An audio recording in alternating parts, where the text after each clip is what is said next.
Selamat pagi, Bapak Ibu semuanya.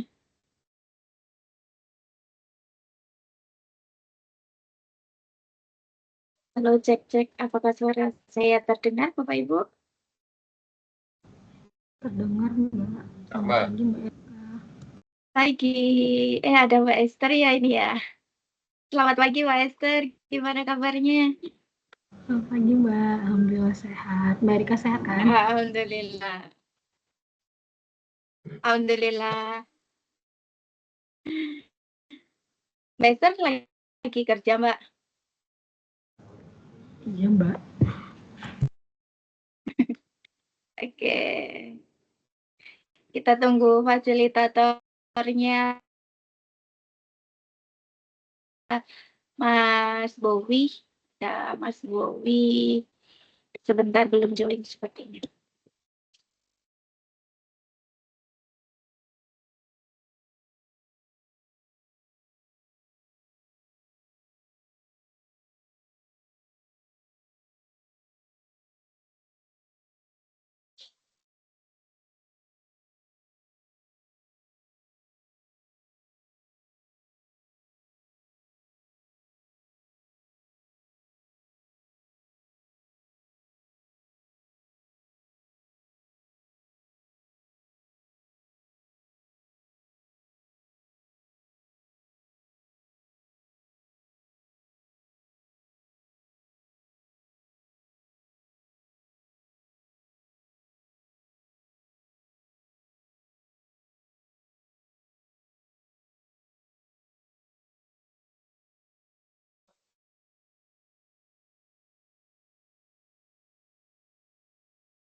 Terus itu bos ya. Karena kabarnya dalamku digawe ora balik-balik ayo. Bingung gue belum gitu.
Baik, Bapak Ibu semuanya, mungkin sebentar lagi akan kita mulai ya Bapak Ibu.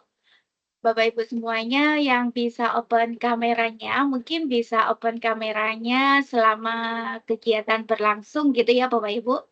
Jadi di sesi kali ini nanti Bapak Ibu semuanya silahkan open kameranya dan kita akan berdiskusi bersama fasilitator kita hari ini seperti itu. Jadi silakan Bapak Ibu yang bisa open kameranya, silakan open kameranya. Selamat pagi Pak Syarifudin. Selamat pagi Mas Bowi. Izin Mas Bowi cek-cek apakah suara saya sudah terdengar? Ya, terdengar dengan jelas, Mbak Erika. Baik, terima kasih Mas Bowi. Apa kabar Mas Bowi? Sehat? Alhamdulillah sehat, Mbak Erika. Alhamdulillah. Baik, Bapak Ibu semuanya, kegiatan akan kita mulai ya. Silahkan Bapak Ibu semuanya open kameranya seperti itu.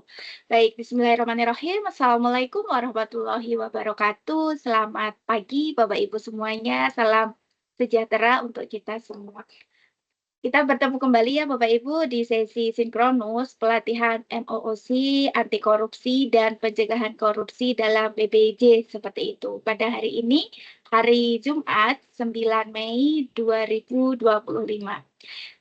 Izin Mas Bowi ya, untuk Bapak Ibu semuanya ini merupakan Bapak Ibu peserta MOOC, pelatihan anti korupsi dan pencegahan korupsi dalam BPJ. Izin Mas Bowi, ini ada Mbak Esther yang ikut pelatihan ini. Oh Mbak Esther iya, iya ada Mbak join. Esther nih. Mbak Esther Jadi boleh open kamera nggak? Boleh dong, saya pengen lihat Mbak Esther nih.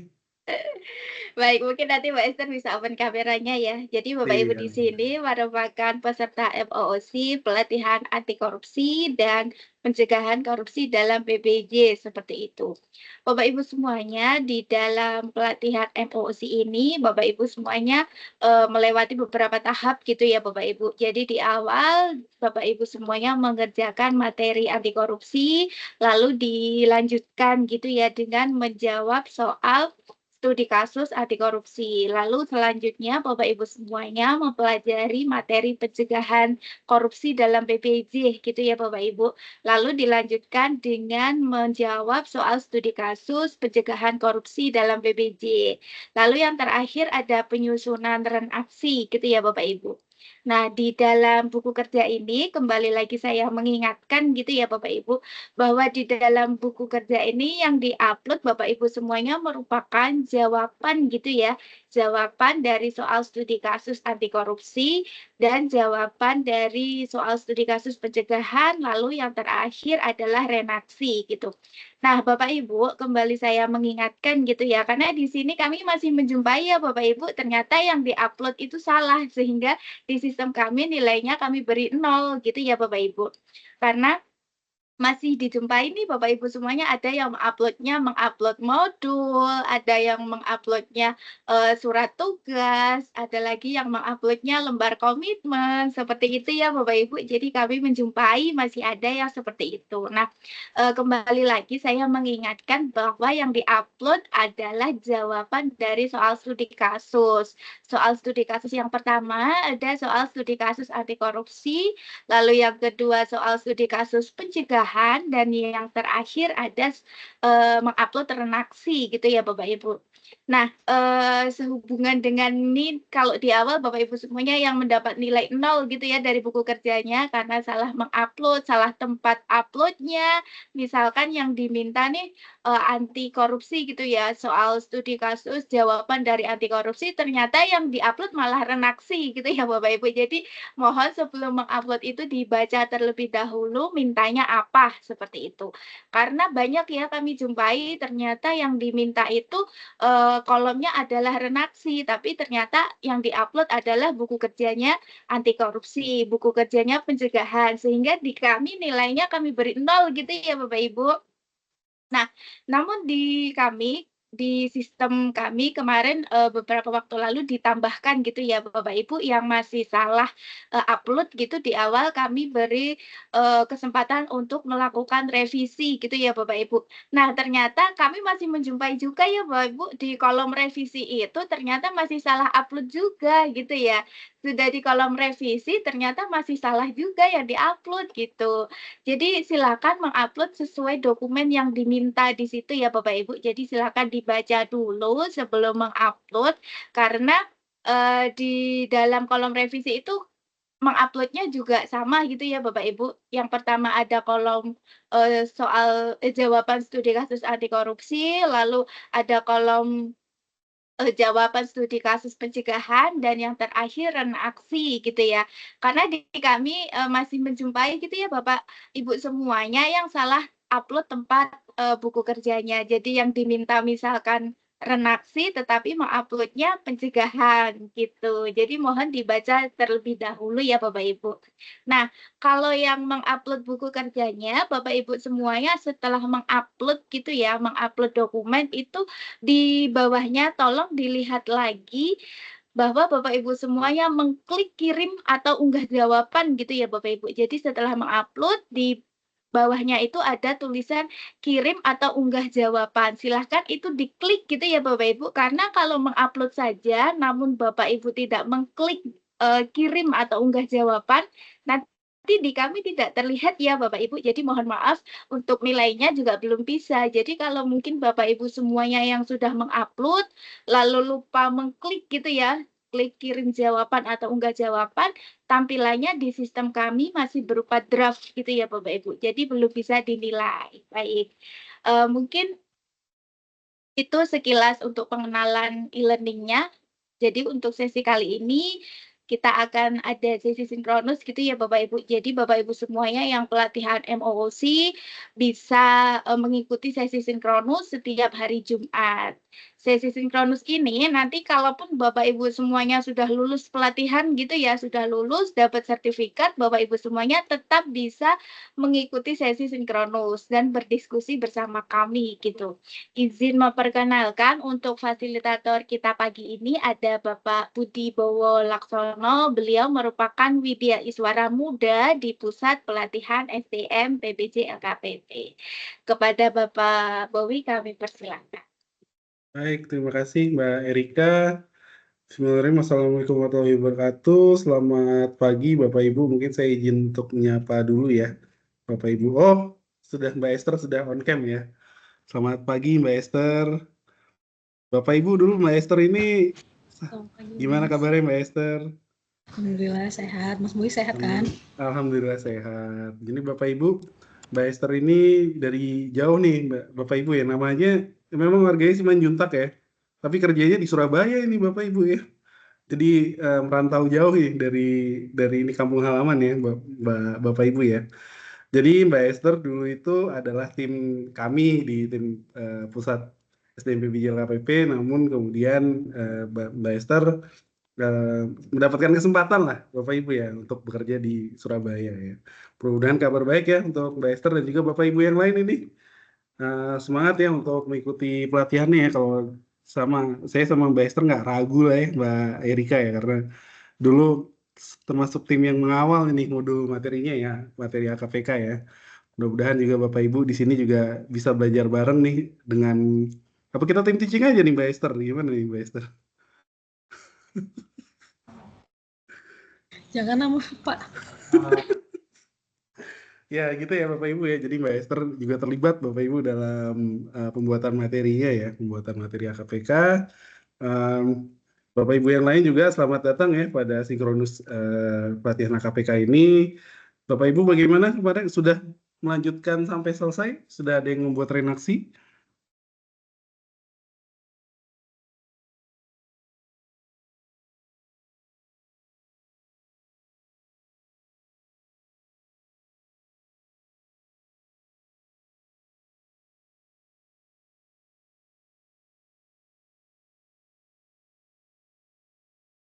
Gimana Bapak Ibu, ada yang sudah sampai renaksi? Sudah mengerjakan renaksi?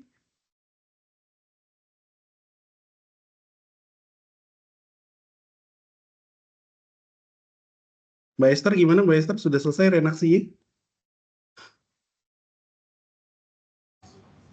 Iya Pak, sudah dibuat Pak. Sudah dibuat. Nanti sayangnya saya sesinya lagi bukan sesi bahas renaksi ya, kalau kan nanti mau saya kulitin ini renaksinya Mbak Iya, Esther. sesuai rundown saja Pak. Oke, baik. Oke, baik Bapak Ibu. Jadi pada kesempatan kali ini saya akan memberikan materi ya Bapak Ibu ya, terkait dengan materi pencegahan korupsi ya, atau materi 2 ya Bapak Ibu ya. Jadi kan kemarin Bapak Ibu sudah belajar materi pertama ya, anti korupsi ya. Sudah belajar sinkronusnya di materi anti korupsi?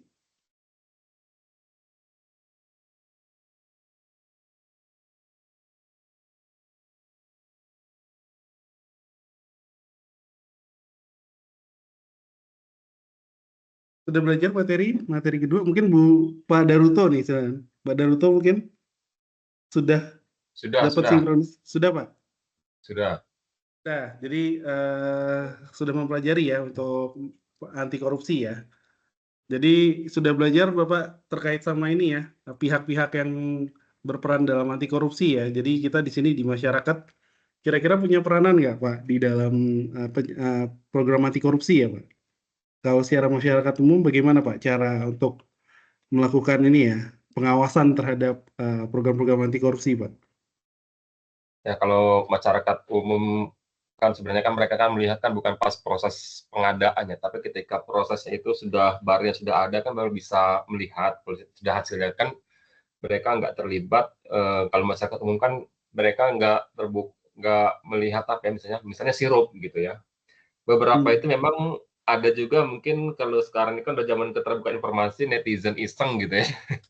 Ada melihat pengadaan celana dalam tentara yang sekian miliar. Nah, itu sebenarnya Nah, terkadang bad news itu adalah good news kayak gitu loh. Itu adalah bad news itu kita melihatnya adalah suatu publisitas bahwa ada kegiatannya itu keterlibatan masyarakat untuk melakukan proses pengadaan kayak gitu. Jangan dilihatnya kasus korupsinya, tetapi dengan itu lebih blowing jadinya masyarakat itu tahu bisa mengawasi apa yang sudah dimasukkan ke dalam RUP seperti itu. Saya pikir itu sudah hal yang bagus, itu bisa lebih di-sounding lagi kalau menurut saya ya.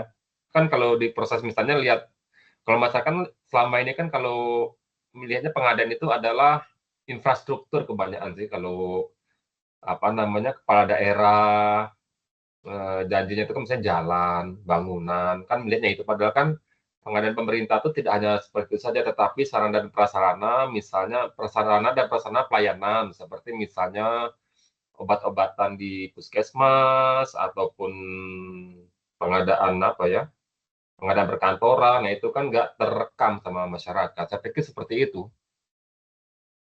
oh baik. Sama ini ya mungkin ya kemarin kalau Bapak sempat dijelaskan sama fasilitator sebelumnya ada ormas yang ngawasi ya, NGO Eh, yang ngawasi ini ya program anti korupsi lah istilahnya, pengawasi itu kinerja ICW apa ya. ya, Ada kan ya menurut di itu nggak materinya ya tulus juga dijelaskan sih ya. sebenarnya kalau saya melihat di daerah gitu. Oh iya. Bapak di daerah mana Pak? Kalau saya sih di Badan Pusat Statistik Oh Kabupaten BPS. Muaro Jambi. Oh Kalau Warjati. pengadaan infrastruktur itu nggak banyak. Memang pengadaannya juga belanja modal kami hampir nggak ada, yang nggak banyak saya menangani itu. Hmm, Ya belanja. kebanyakan saya mengadakan itu di apa melalui purchasing sih kalau untuk yang sarana dan prasarana misalnya PC, laptop, mobil yang pernah saya tangani seperti itu, manajemen building. Nah, seperti itu. Kebanyakan pengadaan langsung. Kalau kami kan di Badan Pusat Statistik kan adalah pengadaannya itu eh, pengadaan langsungnya itu misalnya perekrutan petugas sensus survei gitu loh. Nah, itu melalui tahapnya kemarin itu misalnya kita mengadakan perekrutan, nanti seleksi melalui platform, nanti dimunculkan kapan jadwal perekrutan, kapan tesnya, terus nanti pengumumannya. Seperti itu salah satu keterbukaan informasi publik dari Badan Pusat Statistik. Ah mantap. Nah ini ya Pak, jadi salah satunya transparansi juga nih ya, sudah Nah, digaungkan nih itu. sama. Nah, itu yang paling besar itu karena yang paling banyak itu. Kalau belanja modal nggak banyak. Iya Pak. Baik, baik, baik. Mantap ini Pak Daruto ya. Iya, Daru Atmojo ini Daruto. Nah, ngedit Oh, namanya saya susah nyarinya nih. oh Dari iya tadi makanya nyari. namanya Daruto 86 kayaknya nama email Ya, nih Pak ya. Daru Atmojo disingkatkan Daruto 86 lahirnya tahun 86. Oh oke, Darurat Mujo ya. Pak Daru. Iya. Siap, siap. Baik, terima kasih Pak Daru ya. Ya, Oke, baik. Mungkin untuk mempersingkat waktu juga Bapak Ibu, karena saya udah ngambil waktu 20 menit ini untuk prolog dan sebagainya, sambil menyapa Bapak Ibu yang lain. Saya izin untuk share screen ya, untuk materinya. Sampai sekarang saya masih belum terbiasa ini share screen pakai pakai Teams ini. Oke, baik. Sudah terlihat ya Bapak Ibu ya? udah. Sudah, baik.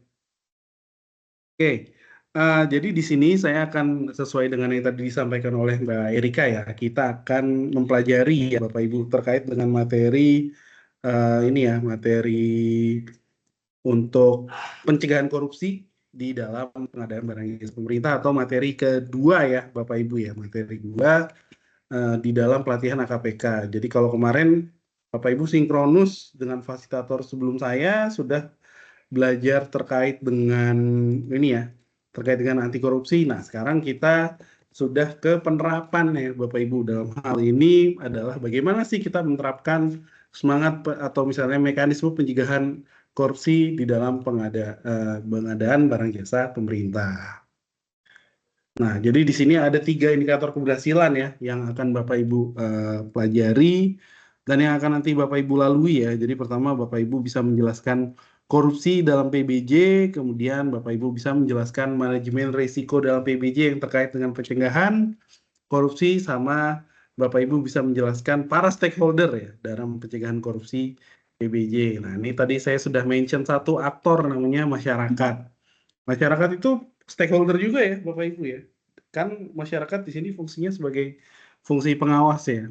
Supaya check and balance ya, Bapak Ibu ya, check and balance dari kinerja pemerintah ya, supaya tadi tidak ada penyimpangan-penyimpangan terkait dengan korupsi ya yang akan terjadi di dalam kegiatan-kegiatan atau program yang dilakukan oleh pemerintah. Nah, itu tadi saya mention salah satunya adalah masyarakat yang nanti akan kita coba kupas lebih lanjut ya di dalam peran pelaku kepentingan ya. Jadi selain masyarakat, ada pemerintah, nanti ada aktor yang lain nih yang akan kita bahas ya. Oke, pertama pencegahan korupsi di pengadaan barang jasa. Nah, ini ya Bapak Ibu, 3 materi yang kita pelajari. Jadi korupsi dalam PBJ, manajemen resikonya, sama kemudian peran dari pemangku kepentingan dalam pencegahan korupsi. Oke, kita lihat dulu praktik korupsi dalam pengadaan barang jasa. Jadi ini menurut OECD ya Bapak Ibu ya, bahwa pengadaan barang jasa merupakan aktivitas yang dianggap paling rentan terhadap korupsi dan hal ini terjadi dimanapun di seluruh dunia. Iyalah Bapak Ibu, karena kita bisa dibilang kan dikasih fresh money gitu ya, dikasih uang untuk kemudian nanti kita belanja barang atau jasa. Jadi bisa dibilang dari nature-nya ya, kegiatan pengadaan barang jasa itu sendiri sangat ini ya Bapak Ibu sangat rentan ya untuk terjadi yang namanya penyimpangan atau dalam hal ini korupsi ya. Jadi memperkaya diri sendiri menggunakan uang yang diamanahkan ke kita ya. Nah, di sini mantan ketua OPS-TIB ya, Laksamana Sudomo itu menjabarkan ya beberapa sumber-sumber potensial terjadinya korupsi dan penyelewengan. Yang pertama, proyek pembangunan fisik. Nah, ini makanya Bapak Ibu pernah dengar kan yang namanya proyek fiktif nggak? Kayak mungkin yang paling fantastis itu Bapak Ibu kalau tahu BTS itu kan dianggap fiktif ya Bapak Ibu proyeknya ya. Nah, itu kan sebenarnya ada proyek fisik ya, proyek pembangunan fisik, tapi ternyata fiktif gitu. Jadi sebenarnya tidak ada ya. Nah, ini salah satu sumber potensi terjadinya korupsi dan penyelewengan anggaran ya. Jadi pertama proyek pembangunan fisik ya. Jadi biasanya proyek-proyek fiktif ya. Terus yang kedua ada namanya proyek pengadaan barang. Jadi pengadaan barang dan jasa. Gimana caranya penyimpangannya? Markup harga, kickback. Nah, itu salah satu potensi terjadinya korupsi di dalam proyek pengadaan barang. Nah, kemudian ada lagi biaya dan cukai. Biaya dan cukai gimana sih penyelewengannya? Jadi kita jalur belakang ya istilahnya Bapak Ibu ya. Jadi istilahnya kita menyuap apa namanya petugas bea cukai gitu ya untuk bisa meloloskan barang kita supaya nanti nggak kena karantina dulu ya. Jadi kita bayar sejumlah sekian barang untuk kemudian kita bisa meloloskan barang yang bisa ya mau kita bawa ke luar ataupun ke dalam negeri. Kemudian perpajakan, sumber-sumber potensi korupsi penyelewengan. Nah, itu biasanya apa? Biasanya terjadi ini saya tanpa menyudutkan salah satu pihak ya. Walaupun ini perpajakan erat kaitannya sama DJP, misalnya Fiskus ya, Bapak Ibu kan kita kalau Bapak Ibu tahu Fiskus itu kan tujuannya memeriksa kepatuhan pajak dari wajib pajak ya. Nah, kemudian misalnya seorang Fiskus itu kemudian dia ternyata menyelewengkan dana dalam artian dia minta sejumlah dana misalnya supaya nanti temuan dari audit pajaknya bisa di drop ya, temuan bagi si wajib pajak itu yang salah satu contoh ya bagaimana sih kita menyelewengkan dana dalam aspek perpajakan. Nah, pemberian izin usaha dan kredit perbankan. Nah, jadi izin usaha nih. Jadi izin usaha, AMDAL dan sebagainya itu ada budaya kutip ya, mengutip ya, atau bahkan NIB ya, NIB untuk resiko tinggi. Mungkin di sini ada yang Bapak orang-orang DPM PTSB nggak Bapak Ibu ya? Kan salah satu izin usaha kan sekarang berbasis risiko ya Bapak Ibu ya. Nah, salah satunya itu misalnya ada izin usaha risiko tinggi. Nah, itu misalnya diselewengkan supaya dapat NIB-nya gitu istilahnya. Nah, itu berarti kan penyelewengan dana dalam pemberian usaha. Dan kredit perbankan. Nah, ini penggunaan kredit yang tidak semestinya misalnya Bapak Ibu ya. Jadi misalnya kita menggunakan kredit konsumtif tapi kreditnya itu uangnya malah dibawa kabur misalnya. Atau kita tidak credit worthy istilahnya, kredit skornya jelek tapi kemudian kita main kesepakatan sama si orang banknya untuk dapat rate yang bagus, terus kemudian marginnya itu kita terima sendiri. Nah, itu salah satu penyelewengan gimana sih kita menyelewengan dana ya dari 5 aspek tadi. Nah, ini sudah saya berikan ilustrasinya salah satu ya Bapak Ibu ya.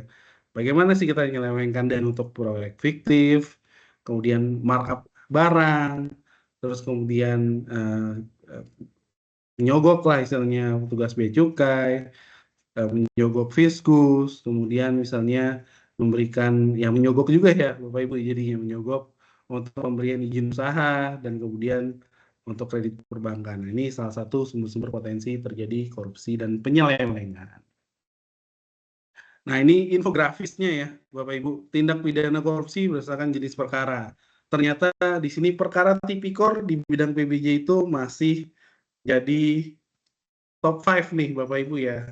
Bukan top 5, bahkan top 3 ya Bapak Ibu ya. Top 3 dari penyelewengan atau hasil dari tindak pidana korupsi ya. Bahwa di sini sumbernya dari pengadaan barang jasa itu masih masuk peringkat kedua ya setelah gratifikasi atau penyuapan.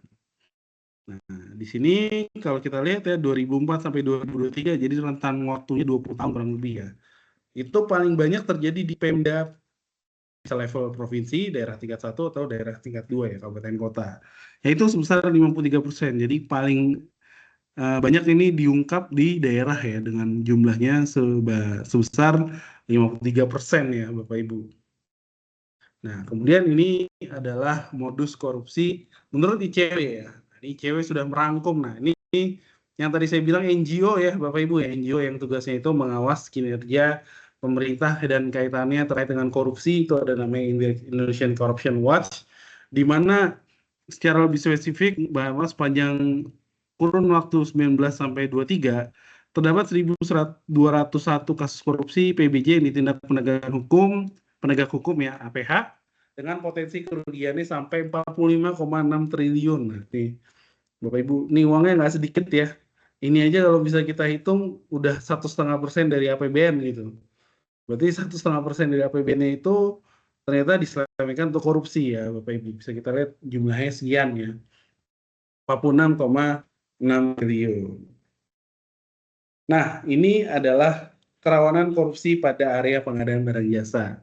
Tadi saya menjelaskan salah satunya misalnya markup harga ya. Nah, ini ada 6 ya Bapak Ibu ya, 6 potensi kerawanan korupsi pada area pengadaan barang jasa. Yang pertama, barang jasa tidak sesuai dengan kebutuhan pemerintah. Jadi beli barang yang under spec misalnya. Speknya harusnya A, speknya malah diturunkan untuk kemudian selisih marginnya kita nikmati sendiri. Terus yang kedua itu ada markup harga satuan. Jadi harga satuan dari barang jasa yang mau kita adakan itu ya di markup. Jadi dia nanti dapat ngambil marginnya per satuannya.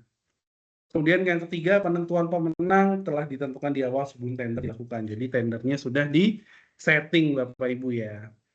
Kemudian pecahan paket pengadaan barang jasa untuk menghindari tender. Kemudian yang keempat, kelima ya, kontrak pengadaan barang jasa tidak sesuai dengan kebutuhan. Dan yang keenam, barang jasa yang diperoleh di hasil kegiatan pengadaan tidak sesuai dengan spek yang telah direncanakan. Nah, jadi ini adalah potensi kerawanan korupsi ya pada area pengadaan barang dan jasa. Nah, sekarang adalah dampak korupsi dalam pengadaan barang jasa. Nah, jadi seperti halnya kejahatan yang lain ya, fenomena korupsi itu sebenarnya seperti gunung es Jadi kan yang nampak, yang biasa terblow up di media itu ya Bapak Ibu ya, biasanya adalah biaya eksplisit aja ya Bapak Ibu ya. Nilai uang yang dikorupsi, baik yang sendiri maupun yang bukan ya. Jadi kerugian negara secara eksplisit. Kayak mungkin Bapak Ibu sampai tahu namanya Liga Korupsi ya. Liga Korupsi klasemen sementara masih dipegang sama, ada yang tahu Bapak Ibu? Pertamina Pertamina Pak, berapa Pak nilai uangnya? 1 kuadrillion lebih lah. Satu Kerugian kuadrillion. masyarakat itu enggak sih. Iya, 1.000 triliun Pak ya. Ya, 1 kuadrillion. Iya, luar biasa ya Bapak ya. Tuh kalau dibeliin cireng buat masyarakat Indonesia bisa beli cireng buat setahun kali ya, satu orang satu gitu ya. Seluruh masyarakat di Indonesia. Oke, baik.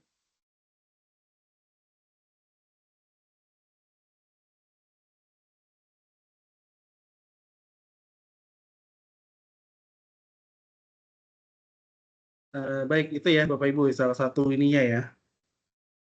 Apa namanya? Apa ini yang biasa terlihat ya Bapak Ibu ya, biaya eksplisit itu yang biasa akan ya biasanya terlihat ya. Itu biaya nilai kerugian langsungnya ya. Sementara kita harus mempertimbangkan juga ada namanya biaya antisipasi, reaksi sama implisit. Kalau implisit berarti yang nggak kelihatan ya Bapak Ibu ya. Jadi yang pertama biaya antisipasi itu adalah biaya sosialisasi korupsi sebagai bahaya laten. Nah, reformasi birokrasi untuk mencegah hasrat korupsi. Jadi harus keluar tuh namanya biaya antisipasi. Tujuannya apa? Tujuannya supaya tidak terjadi kasus korupsi lagi. Kemudian ada namanya biaya reaksi. Biaya reaksi itu misalnya adalah biaya peradilan sama biaya penyidikan. Nah, ada biaya policing cost sama biaya proses perampasan aset di luar dan di dalam negeri. Nah, itu ya Bapak Ibu, karena kalau namanya peradilan itu bukan berarti nggak ada biaya yang timbul ya Bapak Ibu, ada Bapak Ibu. Hakim harus dibayar. Belum lagi kalau misalnya ternyata, kalau misalnya sebelum kita, sebelum kita masuk peradilannya dulu, kita nanti misalnya sengketanya itu pakai arbitrase dulu misalnya. Arbitrase itu kan mahal ya Bapak Ibu ya. Karena itu bisa dibilang semua biaya persidangan itu kan kita bayar sendiri ya. Jadi itu biaya mahal ya Bapak Ibu ya untuk peradilannya. Kemudian biaya penyidikan. Nah, biaya penyidikan itu kan mahal ya. Minimal ada biaya transport bolak-balik penyidik. Dan juga ada biaya-biaya lain yang keluar untuk menyidik kasusnya. Kemudian policing cost-nya. Jadi operasional dari KPK sama PPATK. Itu sudah pasti biaya nggak timbul ya. Kemudian biaya proses perampasan aset di luar dan di dalam negeri. Berarti kan gimana? Kita harus menyidik bolak-balik ke luar negeri. Kalau asetnya di Singapura mah gampang Bapak Ibu di trace ya. Kalau asetnya di BVI gitu, British Virgin Island, atau misalnya di negara-negara Swiss gitu misalnya, biasanya kan orang ngumpetin pajak uang itu kan di situ ya, negara-negara pajak kecil ya. Bisa di Swiss, bisa di BVI, bisa di Cayman Island, bisa di Singapura, terus kemudian bisa kalau di Singapura juga salah satunya karena kita nggak ada ekstradisi ya, terus kemudian bisa di Dubai. Itu kan berarti kan mahal ya kita cost untuk memberangkatkan penyidik sana gitu ya, untuk mengecek dokumentasi, kepemilikan aset, itu kan harus tracing ya, dan itu kan nggak murah ya Bapak Ibu. Jadi ini ada biaya reaksi yang timbul ya. Terus ada lagi namanya biaya implisit atau opportunity cost akibat korupsi, termasuk beban cicilan bunga di mata utang. Nah, ini menarik nih Bapak Ibu. Jadi kan kita tahu ya kalau negara kita kan, dan negara manapun pasti kan berutang ya. Punya utang baik ke retail ataupun utang-utang ke lembaga donor itu misalnya. Kita punya utang ya. Nah, pada akhirnya daripada uangnya dikorupsikan akan lebih baik kalau uangnya itu dipakai untuk misalnya bayar hutang jatuh tempo, atau misalnya bayar ini ya Bapak Ibu ya, atau misalnya dia bayar anggaran itu untuk pembangunan. Nah, jadi akan ada multiplier ekonomi yang terlewatkan karena malah uangnya itu dikorupsi. Yang harusnya misalnya bisa untuk biaya pembangunan infrastruktur itu kan termasuk multiplier ekonominya tinggi ya. banyak ekonomi yang bisa bergerak karena ada namanya proyek pembangunan.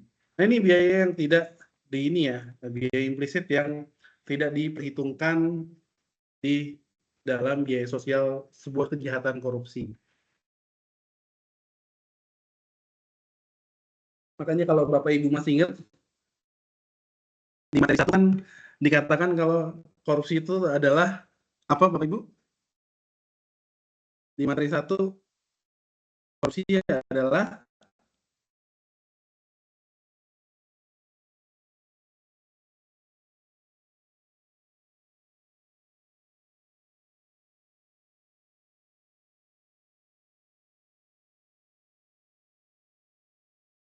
adalah apa Bapak Ibu masih ingat? Perbuatan buruk, jahat. Ya, perbuatan buruk, jahat, tapi apa crime, Mbak? Kejahatan? Extraordinary. Iya, betul. Extraordinary crime. Nah, itu Bapak Ibu ya, karena terutama untuk yang tadi, baik, makasih Pak Syarifudin ya. Pak Syarifudin kayaknya waktu itu ikut sinkron saya juga ya? Iya, Pak. Betul. Iya, betul. Makanya, Pak, ketemu lagi nih Pak Syarifudin ya. Iya Pak, jadi betul ya Pak Syarifudin ya. Jadi kalau namanya korupsi itu adalah extraordinary crime Bapak Ibu ya. Karena ini yang pertama nih apa yang paling bawah nih Bapak Ibu, biaya implisit ya. Opportunity cost akibat korupsi termasuk yang harusnya bisa bayar utang, bangun infrastruktur, duitnya malah dikorupsi. Jadi ya bisa dibilang ini biaya yang nggak kelihatan lah. Karena biasanya yang kita blow up media itu kan cuma yang ini aja ya Bapak Ibu, biaya eksplisit ya, bahwa kerugian negara sekian. Bahkan ketika kita bicara terkait dengan yang kemarin ya, yang timah ya, itu kan potensi biaya kerugian negara yang timbul ya, bisa sampai berapa ribu triliun itu saya lupa ya. Cuma intinya ya, itu pun dia hanya menghitung biaya eksplisit tapi yang belum terkalkulasi secara proven ya, karena kan ini adalah biaya restorasi lingkungannya. Nah, sementara biaya implisit itu kan yang memang jarang terblow up di media ya. Paling hanya di sosial media, hanya misalnya kata-kata kalau uang segini lah bisa buat beli ini, bisa buat bangun sekolah ini. Nah, itu adalah salah satu penjabaran biaya implisit ya, terkait dengan biaya sosial korupsi. Nah, ini ya Bapak Ibu ya, korupsi di PBJ. Jadi yang pertama mengakibatkan persaingan tidak sehat, kemudian merendahkan kualitas barang jasa untuk publik ya, itu karena biasanya kan uangnya pakai yang under spec ya Bapak Ibu ya. Terus kemudian yang ketiga ada pasti yang sudah jelas yaitu adalah kerugian negara ya Bapak Ibu ya. Terus kemudian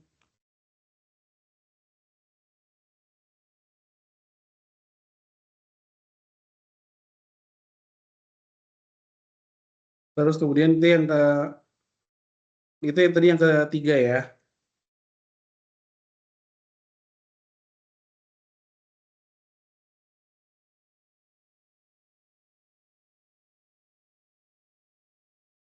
Terus kemudian sorry Bapak Ibu. Jadi sorry tadi saya nyari ininya. Nah, tadi keklik untuk yang ini ya, window-nya ya.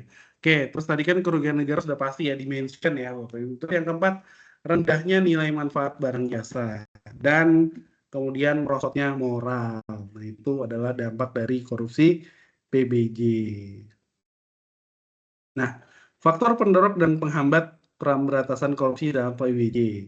Yang pertama, faktornya dulu nih Bapak Ibu. Jadi yang pertama pasti harus ada kepemimpinan manajemen yang kuat. Jadi sudah di lead by example ya.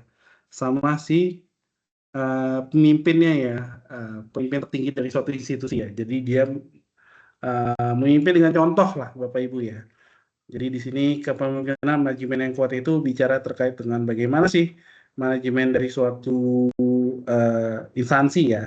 Ketika mereka bisa memberikan contoh, kalau mereka itu benar-benar menegakkan nilai anti korupsi, maka tentunya kan kepemimpinannya juga akan bawah-bawahnya pasti akan mengikuti apa sih sebenarnya kepemimpinan yang dicontohkan sama si pemimpin instansi tersebut. Kemudian peraturan dan regulasi yang ketat. Nah, itu kemarin kan dimention ya, salah satu caranya itu kan dengan pengetatan regulasi ya. Bagaimana sih kita melakukan program anti korupsi ya.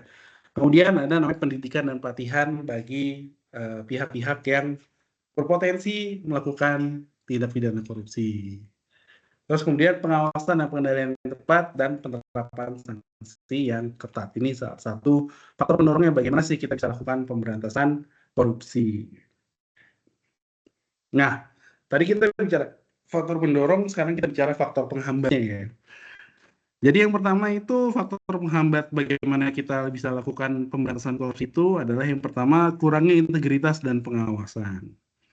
Kemudian yang kedua keterlibatan dan elit dan birokrasi informal. Jadi di sini malah elit-elitnya tidak memberikan contoh yang baik. Kemudian kurangnya kemauan politik. Nah ini alhamdulillah kemarin sudah mention ya Bapak Ibu ya, Bapak Presiden kita itu sudah memberikan concern terkait dengan undang perampasan aset ya. Jadi di sini nomor 3 sudah ada kemauan politiknya untuk bisa lakukan pemberantasan korupsi. Kemudian yang keempat asimetri informasi dan kompleksitas proses. Nah, jadi informasi yang diterima dari pihak satu dan pihak lain, jadi ada asimetri perbedaan ya. Karena misalnya ada faktor-faktor penyebabnya ya. Dan yang kelima, rendahnya, jeleknya, atau kurangnya kepercayaan publik terhadap penyelenggaraan pemerintah karena terlalu banyak kasus korupsi yang terjadi. Nah, ini adalah 5 faktor penghambat pemberantasan korupsi. Nah, ini adalah elemen kunci dan indikator transaksi korupsi dalam pengadaan barang jasa publik ya. Menurut Fazekas ya, jadi pertama dia Veskas ya, dia sudah merumuskan yang namanya TRI ya, atau Tendering Risk Indicator ya. Jadi di sini kontrak itu ada antara contracting body sama supplier ya. Di sini contracting body itu dia punya contracting body risk indicator ya, atau CBRI. Kemudian ada di sini kan hubungannya partikularistik ya, berarti. Jadi biasanya ada political connection indikator, political connection juga, dan supplier itu dia punya supplier risk indicator atau SRI ya. Jadi korupsi yang terjadi dalam pengadaan barang jasa ya seringkali merupakan korupsi besar yang terorganisir yang menguntungkan kelompok tertentu dan menghalangi kelompok lain. Jadi ini sudah istilahnya berjamaah nih Bapak Ibu ya, dilakukan sama si istilahnya PPK-nya sampai ke supplier juga. Nah, ini adalah kasus tindak pidana korupsi di bidang pengadaan barang jasa.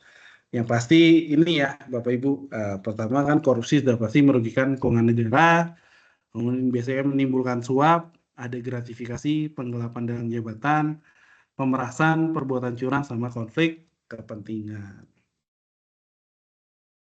Nah, ini ada kerugian negara. Yang pertama, misalnya ada contoh nih Bapak Ibu, ini jadi memang di modul diberikan contoh ya.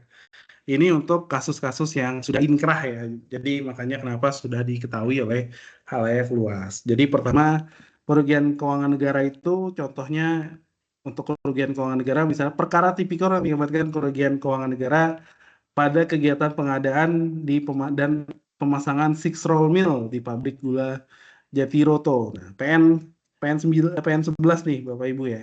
Jadi di sini PT Perkebunan Nusantara BUMN nih berarti ya, pada periode tahun 2015 sampai 2016 yang diduga oleh terdakwa namanya BAP, Direktur Produksi PT PN 11.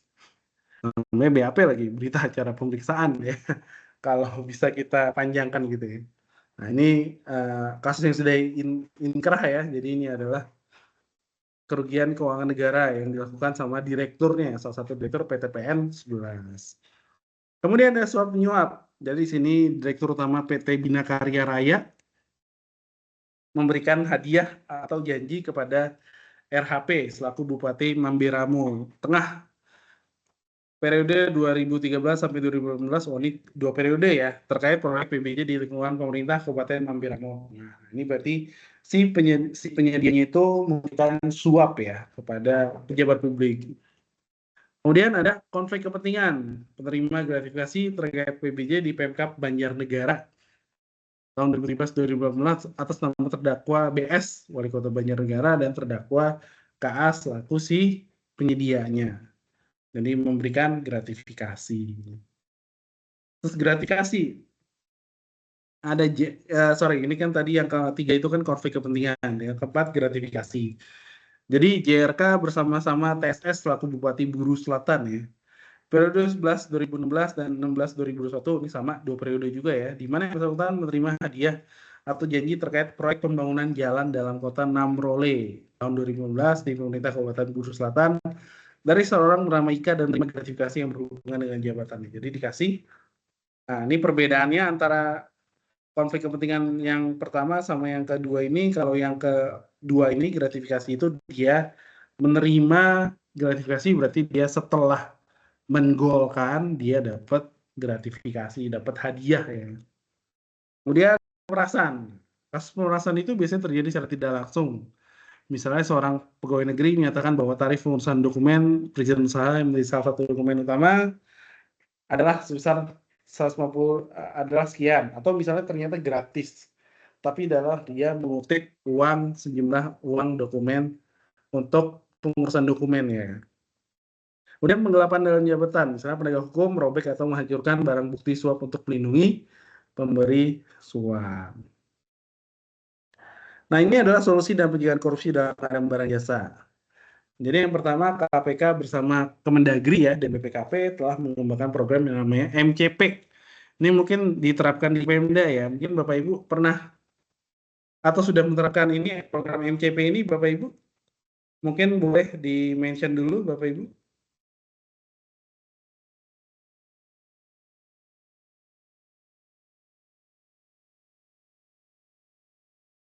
Ada yang sudah menerapkan MJP?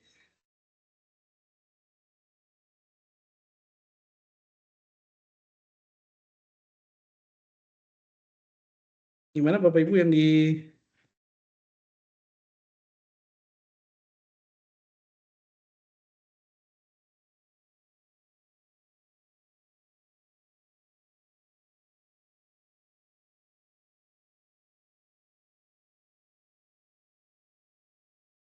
MJP? Oke. Jadi MJP itu kayaknya sudah diterapin ya. Kalau kemarin saya FGD pelatihan KPK ini, dia ada beberapa beberapa Pemda ya, orang Pemda yang kami undang untuk FGD itu sudah menerapkan MCP tadi ya, sebagai upaya pencegahan korupsi di Pemda di pemerintah daerah. Nggak Program ini ada kayaknya ya Pak. semuanya ya? Di BPS ada. Oh di BPS Bapak ada ya? Kalau misalnya kalau pengadaan APP kan kita ada upload dokumen-dokumen pengadaan secara rutin atau misalnya Permindok gitu ya. Kalau pelayanan publik ini kan salah satu dari area perubahan misalnya WBK, WBWM juga itu nggak sih? Misalnya pelayanan publik itu, misalnya anti gratifikasi, maklumat pelayanan. Iya. Tapi ini bukan di dalam korupsi kan jenisnya bukan dalam konteks pengadaan barang dan jasa. Sebenarnya kan gratifikasi itu kan termasuk korupsi juga kan? Betul Pak. Ya penganggaran, Pak.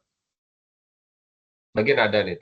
Cuma kalau yang nggak saya ini, yang nggak relate dengan saya ini pengelolaan BMD, optimalisasi pajak daerah, ini nggak relate dengan BPS karena kan instansi pusat. Iya baik. Jadi Bapak masuk istilahnya bisa dibilang Pak Daru itu sudah ini ya, sudah ada. Ya, ternyata yang kita lakukan ternyata ada di bagian itu. Cuma saya baru tahu nomenklatur MCP ini baru sekarang seperti itu. Oh siap Pak ya.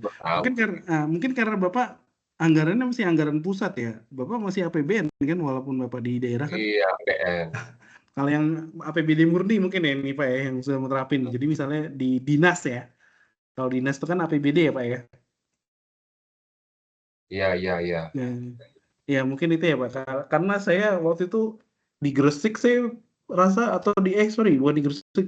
Waktu itu malah di Maros ya. MCP ini kan karena kan dengan Kemendagri kan, kalau Kemendagri kan berarti membawahi kepala daerah ini iya, kan. Betul Pak, iya. Saya juga ilmu baru ini buat saya ini. Iya Pak, betul.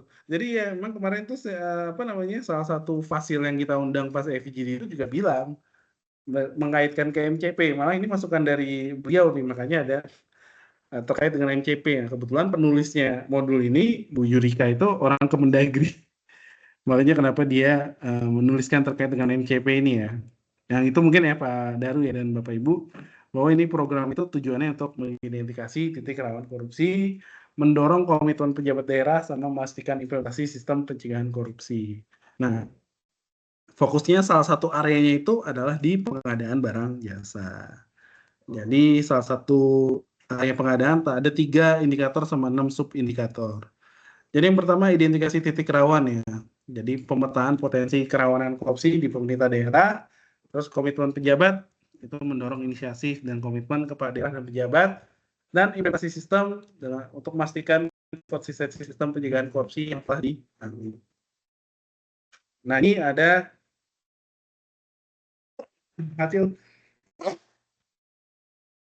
hasil dari MCP tahun 2023 ya, bahwa di sini total nilai capaian MCP itu nasional sejumlah 75 skornya ya. Di mana di sini ada 7 area intervensi ya. Perencanaan pengadaan APBD, pengadaan barang jasa, perizinan berusaha ya, pengawasan APIP, manajemen ASN, pajak daerah, sama pengelolaan barang milik daerah. Nah, di sini ada ini ya Bapak Ibu ya. Di sini ada infografisnya ya. Ini kan berarti ada persentasenya ya. Ini kalau kita lihat Indonesia bagian barat dan Kalimantan itu rata-rata sudah di level 75 ya. Sumut masih di angka 50 sampai 75. Kemudian di sini Gorontalo ya. Gorontalo itu mana? Sumatera Utara nih, saya lupa nih. Sumatera Utara ini kayaknya ya, yang sudah di angka 75. Kemudian di sini Nusa Tenggara Timur di angka 25 sampai 50. Maluku Utara, Maluku Tengah, ini Maluku Utara ya, Malut ya. Malut di angka 25 sampai 50. Dan di Pulau Irian Jaya ya, di Papua ini sudah di mana namanya, di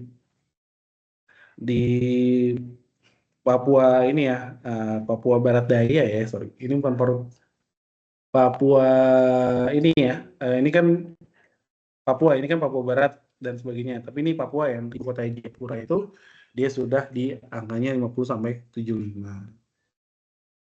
Oke, jadi ini ya Bapak Ibu ya, total capaian nasional nilai MCP di 2023. Bisa dibilang bagus ya Bapak Ibu, tinggal nanti di bagian-bagian sini di Indonesia bagian timur bisa ditingkatkan MCP-nya sehingga nanti minimal ke biru ya.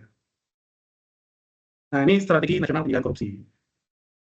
Nah ini strategi nasional pencegahan korupsi ada beberapa 3 fokus dan 11 rencana aksi. Jadi yang pertama itu ada perizinan tata niaga di mana rencana aksinya itu ada 5 ya. Peningkatan pelayanan kepatuhan perizinan penanaman modal. Nah, ini berarti di DPM PTSP ya nih Bapak Ibu ya. Kemudian perbaikan tata kelola data dan kepatuhan sektor ekstraktif kehutanan dan perkebunan. Ini berarti Dinas Lingkungan Hidup ya. Kemudian Dinas Kehutanannya. Kemudian utilisasi nomor induk kependudukan untuk perbaikan data kelola pemberian bansos dan subsidi. Ini ranah yang Mensos ya. Integrasi sinkronisasi data impor pangan strategis. Ini mungkin Kemendak ya, sama Badan Pangan. Kemudian manajemen anti-suap di pemerintah dan sektor swasta. Kemudian keuangan negara, integrasi sistem perencanaan penganggaran berbasis elektronik, peningkatan profesionalisme, modernisasi pengadaan barang jasa, atau mungkin di sini berarti LPSE-nya ya, peningkatan profesionalitas modernisasi LPSE, penggunaan LPSE, optimalisasi penerimaan negara dari penerimaan pajak dan non pajak. Ini ranahnya Bapenda ya, Bapenda dari masing-masing daerah. Kemudian di aspek penegakan hukum dan reformasi birokrasi. Jadi penguatan reformasi birokrasi, implementasi grand design strategi pengawasan keuangan desa, dan perbaikan tata kelola sistem peradilan pidana. Nah, ini adalah sistem atau aplikasi pencegahan korupsi pengadaan barang jasa. Ini kalau di pengadaan barang jasa, ini ada sirup, LPSE, katalog, inaprok, dan sebagainya. Ini mungkin yang sudah banyak Bapak Ibu temui ya, apalagi kalau Bapak Ibu pelaku pengadaan pasti sudah familiar ya.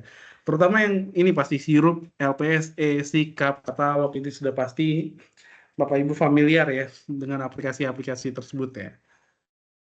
Kemudian fungsi aplikasinya dalam pencegahan korupsi itu, jadi yang pertama pastinya untuk ada transparansi ya. Jadi akses publik ke seluruh tahapan pengadaan itu bisa ini ya Bapak Ibu ya, bisa terjaring atau bisa terakses tanpa ada hambatan ya. Jadi transparan semua prosesnya ya.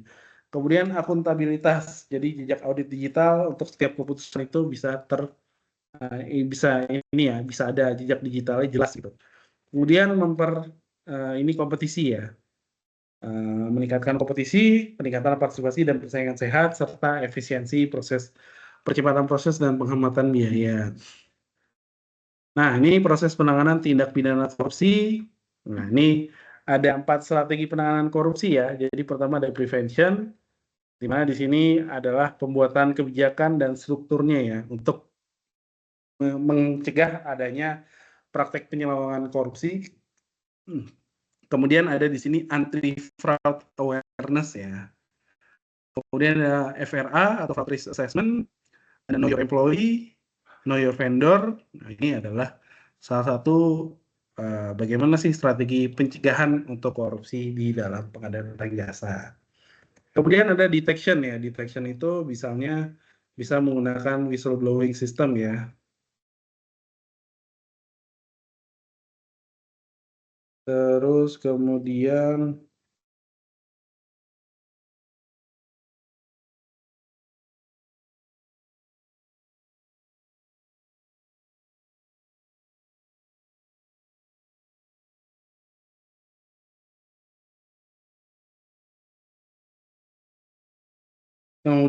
ada whistleblowing system, audit surveillance, kemudian ada investigation ya.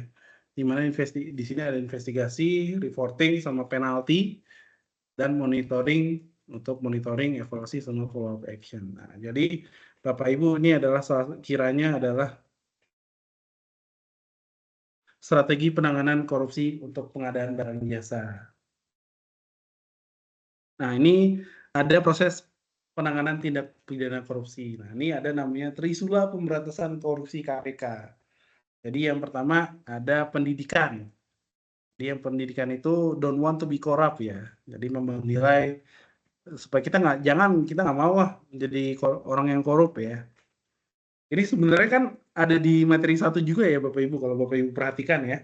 Ini ada pengulangan ya di materi kedua, kalau di sini adalah proses penanganan tindak korupsinya ada strategi Trisula ya, di mana di materi 1 kemarin juga disampaikan ya. Kemudian ada namanya pencegahan. Jadi itu perbaikan sistem ya, dari prevention. Jadi dari don't want to juga menjadi can't atau tidak bisa. Terus penindakan by enforcement. Tujuannya itu untuk memberikan efek jera. Jadi dare not to corrupt. Nah, kemudian nanti penindakan itu harus support ya dengan yang namanya peran serta dari masyarakat. Oke, sekarang kita bicara terkait dengan manajemen anti risiko dalam PBJ terkait dengan pencegahan korupsi. Konsep dasar manajemen risiko. Jadi pertama kita lihat dulu definisi risiko ya. Ini mungkin Bapak Ibu sudah familiar ya dengan konsep dari risiko ya, atau pengertian dari risiko ya. Risiko adalah kemungkinan terjadinya suatu kejadian yang dapat mempengaruhi pencapaian sasaran dari entitas. Itu berdasarkan KOSO ya. Di mana KOSO di sini punya yang namanya KOSO framework ya. Itu untuk risk assessment ya. Nah, PP 60 sendiri tahun 2008 di PP 60 ya, maksud saya, itu mendefinisikan risiko sebagai kemungkinan kejadian yang mengancam pencapaian tujuan dan sasaran instansi pemerintah. Kemudian manajemen risiko terdiri dari serangkaian proses penerapan kebijakan, prosedur, dan praktik yang sistematis yang diarahkan melalui penetapan konteks, identifikasi risiko, analisis risiko, evaluasi risiko, dan mitigasi risiko. Nah, untuk manajemen risiko korupsi, itu sebagai keseluruhan upaya menurunkan tingkat risiko korupsi secara integratif, interaksionis, dan prosesual untuk dapat menciptakan, mempertahankan, dan melindungi nilai para pemangku kepentingan organisasi. Menurut Sudarmanto. Nah, tujuan dari manajemen risiko itu ada 4 aspek ya. Jadi yang pertama itu ada aspek compliance atau kepatuhan ya. Jadi intinya tujuan manajemen risiko supaya meningkatkan kepatuhan pemilik risiko, supaya tidak terjadi berulang-ulang dan supaya memang mereka menjalankan tugasnya pun sudah sesuai dengan peraturan dan aturan internal dari organisasi dan tidak bertentangan dengan nilai-nilai organisasi.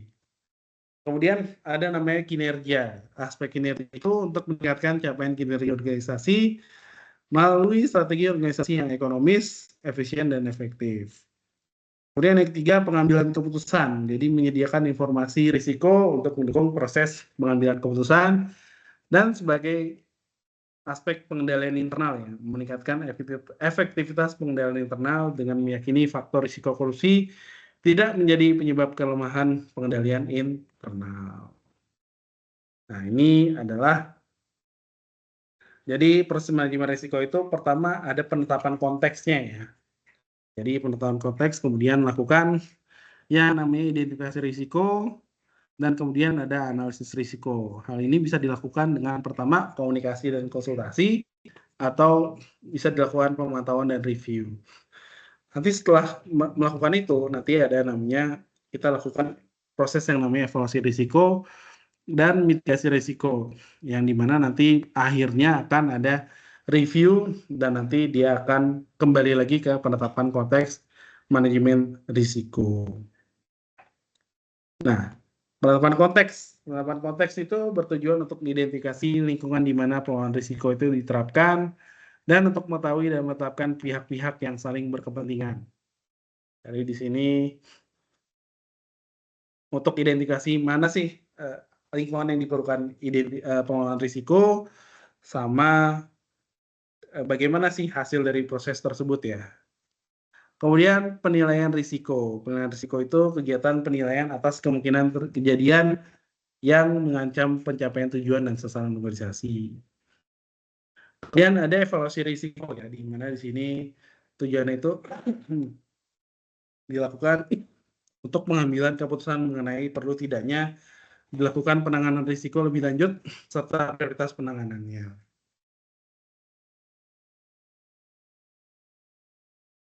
Kemudian ada mitigasi risiko.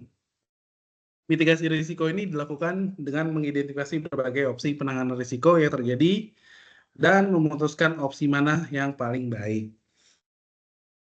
Kemudian kelima, pemantauan risiko, tujuannya itu untuk mengantisipasi adanya perubahan baik pada tingkat maupun tren risiko. Dan yang terakhir itu komunikasi dan konsultasi dilakukan dengan cara mengembangkan komunikasi pengelolaan risiko kepada pemangku kepentingan internal dan pemangku kepentingan eksternal.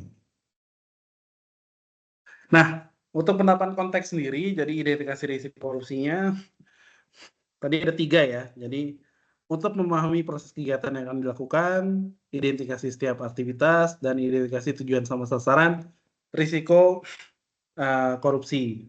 Jadi kita harus menanyakan 2 pertanyaan ya. Yang pertama, penyimpangan apa yang mungkin terjadi, kemudian bagaimana penyimpangan tersebut bisa terjadi. Kemudian analisis risiko bersama dengan Satker pelaksanaan kegiatan atau pemilik risiko, dia menghitung besarnya kemungkinan kejadian yang signifikan terhadap risiko. Itu biasanya kita menanyakan seberapa besar kemungkinan kejadian penyimpangan tersebut dan seberapa besar dampak yang diakibatkan dari penyimpangan tersebut. Kemudian menilai efektivitas pengendalian anti korupsi. Itu tujuannya mengevaluasi efektivitas rancangan pengendalian risiko dan memastikan kalau rancangan pengendaliannya telah memadai. Biasanya kita menanyakan apa tindakan yang dilakukan untuk mengantisipasi penyimpangan. Oke, ya mohon izin sebentar Bapak Ibu ya, mungkin saya mau ke belakang sebentar Bapak Ibu ya, nanti saya kembali lagi 3 menit lagi. Baik, terima kasih Bapak Ibu. Mohon ditunggu Bapak Ibu.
Oke, baik. Terima kasih Bapak Ibu sudah menunggu ya. Mohon maaf tadi saya ke belakang sebentar ya.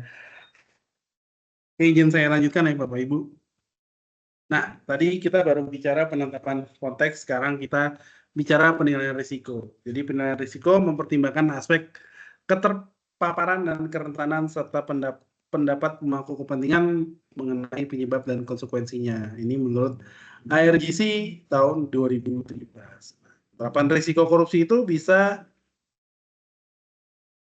nih ya Bapak Ibu ya, penerapan risiko korupsi itu bisa pada instansi pemerintah dilakukan dengan tingkat-tingkat berikut ya. Jadi yang pertama ada di level strategis, jadi meliputi penilaian risiko pada aspek strategis yang menjadi tanggung jawab dari pucuk pimpinan ya. Bisa menteri, kepala lembaga, gubernur atau bupati wali kota. Atau di level organisasional ya. Jadi yang sini meliputi penilaian risiko organisasi yang bersifat manajerial yang menjadi tanggung jawabnya eselon 1 dan eselon 2 atau eselon mandiri lainnya. Dan di level operasional, yaitu penilaian risiko di tingkat kegiatan operasional. Nah, kemudian ada namanya evaluasi risiko. Evaluasi risiko itu adalah membandingkan hasil analisis dan kriteria risiko secara sistematis, iteratif, dan kolaboratif yang didapatkan dari pengetahuan dan pandangan para pemangku kepentingan untuk menentukan prioritas dan perlakuan respon terhadap risiko korupsi. Jadi yang pertama itu dengan cara menilai efektivitas pengendalian anti korupsi, dan yang kedua itu merespon terhadap risiko korupsi. Nah, respon pimpinan sendiri bisa hindari, mengurangi, memindahkan, atau menerima risiko. Nah, kemudian ada namanya manajemen risiko korupsi dalam perencanaan pengadaan barang jasa pemerintah. Jadi peraturan BPKP nomor 3 tahun 2019 tentang pedoman pengawasan internal atas pengadaan barang jasa pemerintah menekankan pada titik kritis ya. Yang pertama dari setiap tahapan pengadaan. Yang pertama di tahapan perencanaan biasanya titik kritisnya itu yang pertama perencanaan tidak sesuai dengan kebutuhan. Kemudian yang kedua perencanaan disesuaikan dengan keinginan pihak tertentu dan markup nilai PBJ dalam penyusunan anggaran. Kemudian yang pada tahapan persiapan penunjukan orang-orang yang memiliki hubungan khusus dengan calon penyedia. Kemudian pengadaan barang jasa mengarah pada hanya satu kemampuan penyedia tertentu. Dan yang ketiga penggelembungan atau markup dalam HPS. Kemudian pengendalian risiko korupsi itu strategi pengendalian risiko yang bisa dilakukan untuk mitigasi risiko korupsi pada tahapan ini adalah mengembangkan kebijakan pengadaan dan prosedur pencegahan korupsi pada tahap perencanaan.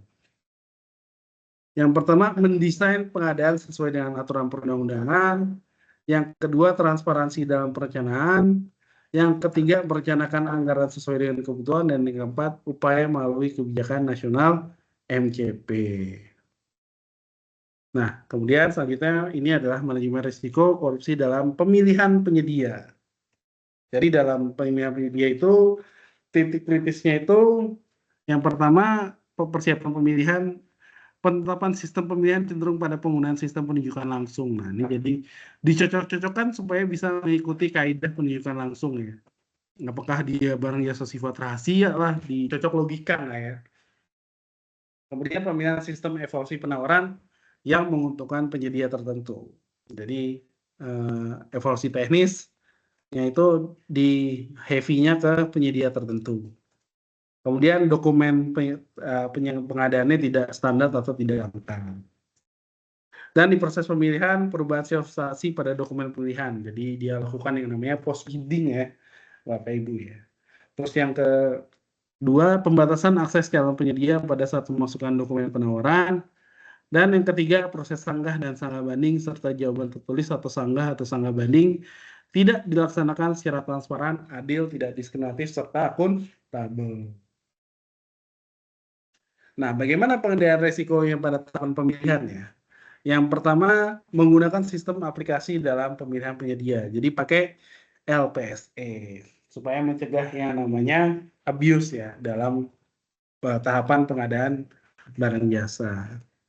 Kemudian yang kedua, manfaatkan kanal e-pengaduan ya untuk pengaduan yang tidak sesuai dengan untuk pengadaan yang tidak sesuai dengan aturan. Yang ketiga, sanksi yang tegas bagi pelaku pengadaan yang melakukan kecurangan dalam proses pemilihan penyedia. Dan yang keempat itu, lakukan upaya melalui kebijakan nasional MCP. Nah, kemudian ini adalah manajemen risiko korupsi dalam pengelolaan kontrak. Jadi yang pertama ada namanya tahapan penandatanganan kontrak ya. Jadi risiko yang pertama itu penetapan SPPJ tidak sesuai dengan hasil pemilihan penyedia. Kemudian penandatanganan kontrak kolutif seperti dana belum tersedia dalam IPA, DPAD, KLPD, tapi nekat dia sudah menandatangani kontrak. Kemudian yang ketiga, penandatanganan kontraknya juga tidak sah. Tidak sah itu maksudnya tidak ditandatangani oleh pihak yang berwenang ya untuk menandatangani kontrak. Kemudian yang kedua, pelaksanaan dan pengawasan kontrak. Jadi yang pertama, penyerahan lokasi kerja tidak dilakukan pemeriksaan bersama. Kemudian yang kedua, pelaksanaan pekerjaan tidak sesuai dengan ketentuan kontrak, baik pemeran ataupun fisik pekerjaan. Yang ketiga, pengawasan pelaksanaan pekerjaan tidak optimal. Yang keempat, konsultan pengawas tidak bekerja dengan optimal. Spesifikasinya tidak sesuai dengan yang direncanakan dan proses penyelesaian kontrak tidak sesuai dengan ketentuan. Kemudian yang terakhir, serah terima pekerjaan, pengawasan serah terima pekerjaan tidak optimal, spesifikasi tidak sesuai dengan yang direncanakan, dan kualitas barang jasa tidak bisa dimanfaatkan. Nah, bagaimana strategi pengendalian risiko korupsinya? Yang pertama ada yang bisa ditempuh itulah membentuk tim pengendalian kontrak ya. Kemudian yang kedua, melakukan pengendalian kontrak. Yang ketiga, melakukan serah terima barang sesuai dengan aturan. Dan yang keempat, melakukan evaluasi kinerja penyedia. Nah, ini adalah manajemen risiko korupsi dalam pengelolaan pengadaan barang jasa secara swakelola. Jadi risiko yang timbul itu berupa penyalahgunaan dana dan manipulasi data. Nah, bagaimana cara pengendalian risiko korupsinya? Upaya pengendalian risiko korupsinya itu antara lain yang pertama penguatan pengawasan dan pengendalian terhadap proses pelaporan dan dokumentasi proyek swakelola. Yang kedua penyediaan sistem informasi yang handal dan transparan. Yang ketiga peningkatan kapasitas dan integritas anggota tim swakelola. Dan yang keempat peningkatan kapasitas dan integritas auditor serta penegak hukum. Oke, selanjutnya adalah peran pemangku kepentingan dalam pencegahan korupsi PBJ. Pertama, peran SDM PBJ. Jadi kan kalau kita tahu ya Bapak Ibu, ini sesuai dengan aturan sebelum Perpres 46 ya. Sampai sekarang pun masih ya, di Perpres 46 itu masih dibagi 3 ya. Yaitu ada JF pengelola fungsi PBJ, perancang kebijakan sistem PBJ, dan pendukung ekosistem PBJ. Jadi regulasi mengenai SDM PBJ diatur dalam Permen 7 ya, tentang SDM PBJ yang ruang lingkupnya ada 5 ya, jenis SDM PBJ, Stankom PBJ, pendidikan pelatihan, sertifikasi sama tugas LKPP sebagai pembina JF PBJ. Nah, peran SDM PBJ dalam pencegahan korupsi itu yang pertama meningkatkan kompetensi PBJ supaya bisa melaksanakan proses sesuai dengan tugas dan kewenangan sama sesuai dengan peraturan perundang-undangan. Kemudian yang kedua, meningkatkan integritas pribadi agar mampu proteksi diri terhadap kemungkinan melakukan korupsi. Dan yang ketiga, membangun sistem yang baik dalam organisasi agar tercipta integritas organisasi dan dapat menghambat terjadinya kemungkinan korupsi. Nah, ini peran pelaku usaha dalam pencegahan korupsi, maka di sini dalam buku panduannya ini ya, dari keluarkan oleh KPK ada beberapa panduan yang bisa dilakukan, yaitu dengan melakukan PDCA ya, Plan Do Check Action. Yang pertama, pelaku usahanya itu diminta untuk komitmen ya. Jadi dia komit agar menentukan upaya pencegahan korupsi yang tercermin dalam kebijakan dan strategi perusahaan. Kemudian yang kedua, plan perencanaan perlu dilakukan oleh perusahaan agar upaya pencegahan korupsi dapat dilakukan secara efektif. Yang ketiga, do ya, dalam tahapan ini perusahaan menjalankan berbagai aktivitas untuk mencegah korupsi sesuai dengan rencana. Yang keempat, evaluasi dilakukan untuk memastikan bahwa upaya dilakukan perusahaan sesuai dengan sasaran yang telah ditetapkan. Action Melakukan fungsi korektif dari tahapan-tahapan sebelumnya dengan langkah korektif diharapkan terjadi konsisten dan kesinambungan proses pencegahan korupsi. Yang keenam, respon. Perusahaan memilih solusi mana yang akan diambil untuk mengatasi tantangan persaingan bisnis yang tidak kompetitif. Nah, ini kemudian peran masyarakat dalam mencegah korupsi. Jadi ada Trisula KPK. Tadi yang di slide sebelumnya ya, ada sudah pendidikan, pencegahan, sama penindakan. Jadi yang dalam pendidikan itu, yang pertama melakukan peningkatan kapabilitas dan internalisasi nilai integritas melalui program pencegahan korupsi seperti sosialisasi, kampanye, dan pemberdayaan masyarakat. Yang kedua, peran yang bisa dilakukan masyarakat adalah mendorong, memberi masukan, melakukan kajian, monitoring, kritik, dan saran. Dan yang ketiga, mengambil peran dalam berani melaporkan terjadinya tindak pidana korupsi. Itu bisa peran serta masyarakat bisa dilakukan dengan melalui 3L, ya, lihat, lawan, atau dan laporkan. Nah, ini ruang lingkup sistem pengaduan barang jasa ya. Jadi sekarang kan di PBJ ada namanya sistem pengaduan oleh masyarakat. Nah, ini kriteria dan data pengaduan ya. Ini Bapak Ibu bisa baca di modulnya ya. Tadi sudah, ini sesuai dengan yang ada di modul. Nah, ini ada perlindungan bagi pengadu. Jadi yang pertama, identitasnya itu dirahasiakan. Kemudian yang kedua, perlindungan dan tindakan yang bersifat administratif.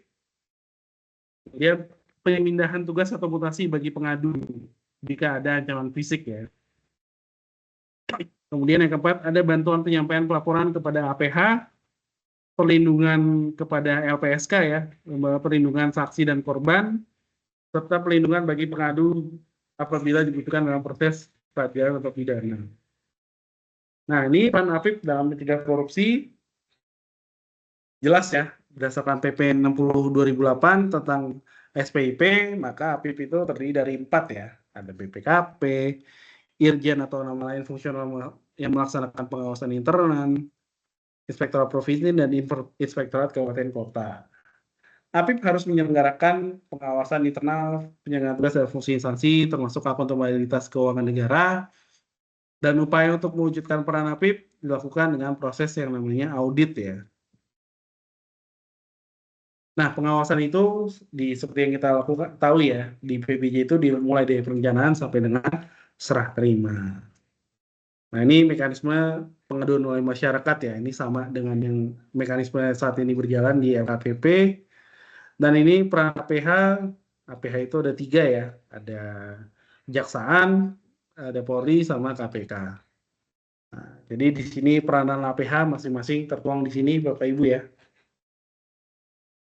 Oke, itu mungkin untuk slide paparan pada pembelajaran kali ini. Mungkin selanjutnya kita bisa lakukan tanya jawab ya Bapak Ibu. Disilakan Bapak Ibu jika ada pertanyaan.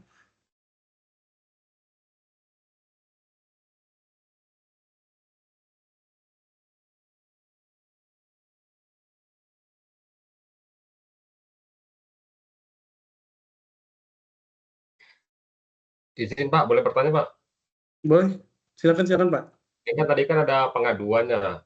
Kalau sepengetahuan Bapak yang pernah contoh kasus yang pernah masyarakat melakukan pengaduan, terus ditindaklanjutin itu, terus bagaimana hasilnya Pak ya?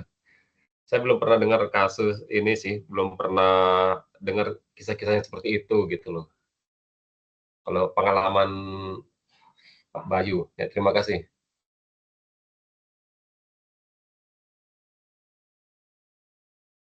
Gimana? Jadi pengalaman apa Pak? Maaf Pak, tadi pengalaman pribadi itu? Kalau misalnya masyarakat sudah mengadukan, terus ditindaklanjuti itu bagaimana? Yang misalnya ada nggak sesuai spesifik, misalnya ada kolusi seperti itu, atau misalnya speknya kurang, seperti itu. Pernah nggak pengalamannya yang Bapak ketahui, misalnya dari proses pengadaan tindak lanjut dari pengaduan seperti itu, bisa diterangkan, mungkin itu yang bisa disampaikan kepada kami gitu loh. Oke, kalau success story-nya jujur, yang kalau saya kawal saya nggak punya pengalaman sih Pak. kalau jujur ya Pak, karena kan mungkin kami di Puslat ya, mereka apa namanya, kami di pusat itu memang tidak secara langsung ya, tidak secara langsung kami berkaitan sama tadi mengawal kasus gitu ya, karena kan kami ada namanya Direktorat Advokasi sama ini ya, apa namanya, masalah hukum ya, penyelesaian permasalahan hukum itu mungkin direktorat itu yang punya datanya ya Pak Daru ya. Tapi kalau kami sendiri di pusat sendiri tidak punya data atau tidak punya pengalaman sih mengawal kasus Pak. Karena bukan tupoksi kami Pak. Mungkin itu Pak Daru. Adanya Ya, di itu direktorat lain. mungkin itu bisa lain kali dimasukkan dalam apa bahan ajar gitu seperti itu sih mungkin. Oh Kalau boleh. ini kan baru di awal sampai akhirnya seperti itu, jadi biar Ada ini gambaran juga gitu Pak ya. sebagai apa ya pembelajaran bagi apa ya pengetahuan bagi pelaku pengadaan barang dan jasa untuk berpikir lebih lah ketika ada niat-niat yang nggak bagus muncul etikat-etikat yang nggak baik seperti itu sih Pak. Iya, baik. Terima kasih Pak Daru untuk masukannya ya Pak. Saat ini memang kami belum seperti itu ya Pak. Belum. Itu teman nanti kalau kami modifikasi lagi materinya akan saya tampung ini akan kami tampung masukan-masukan dari Pak Daru supaya ada kasus realnya ya. Yang bagaimana sih tahapannya setelah pencegahan gitu ya.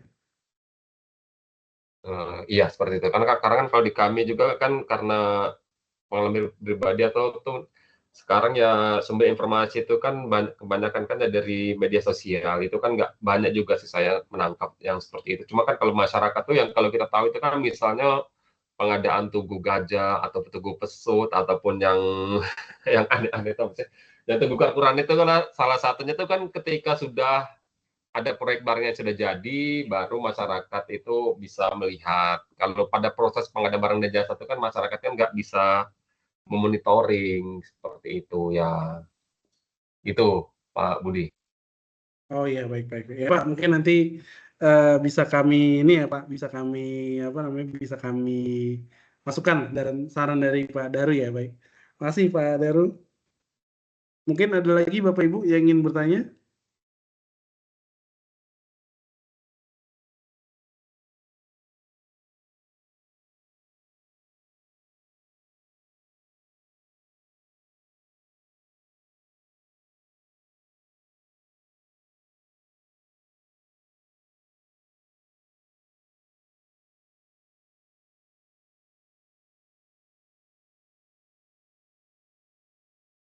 Silakan Bapak Ibu jika ada pertanyaan.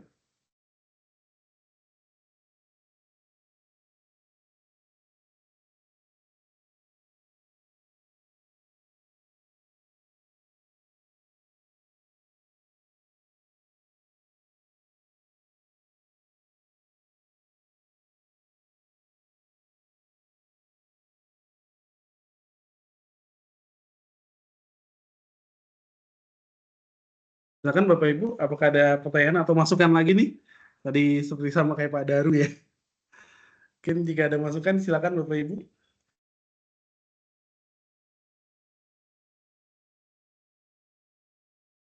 Baik, silakan Bapak Ibu semuanya jika ada pertanyaan gitu ya atau masukan dalam sesi kali ini.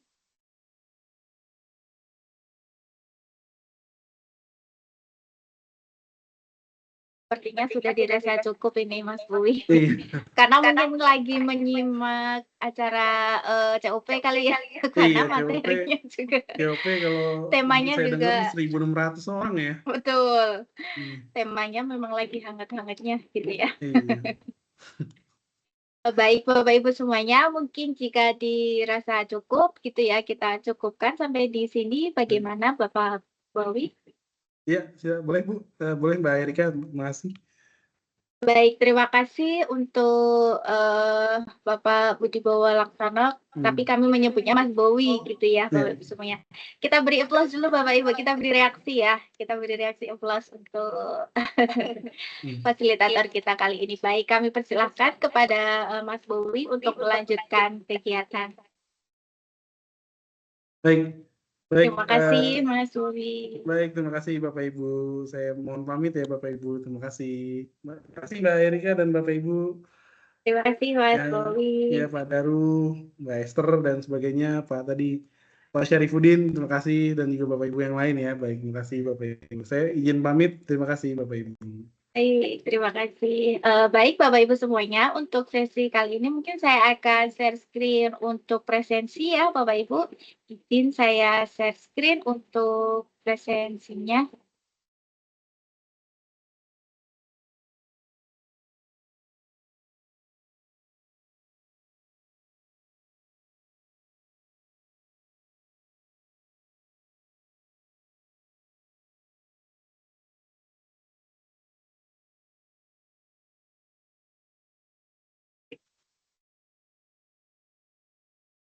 Baik, untuk presensinya sudah terlihat ya Bapak Ibu semuanya?